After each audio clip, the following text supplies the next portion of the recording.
শ্যামলীর counter থেকে 3টা seat লইছি 1950 টাকা দিয়া। আমাকে 1 টাকা ওই কাউন্টার থেকে ফেরত দিল না, আমার পকেটে টাকাও নেই।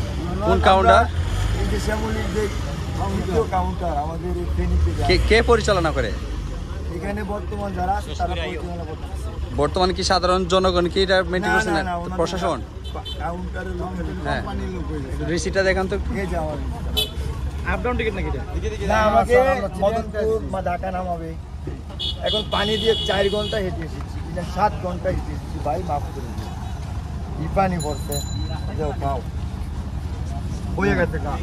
আচ্ছা, 7 ঘন্টা হাঁটার পর এখন ওনাদেরকে বলছি যে আমাদের টাকাটা ফেরত দিবেন না, বলতেছে যে ওইখান থেকে নিবেন। আরে দাদা, এটা কেমন কথা বলেন?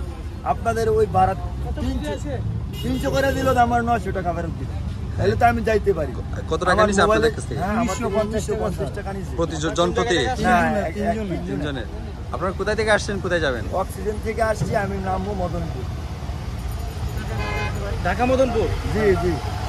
আচ্ছা, টিকিটটা কি আপনারা অনলাইনে কাটছিলেন? না, অক্সিজেন থেকে ক্যাশ, কাউন্টার থেকে ক্যাশ দিতে।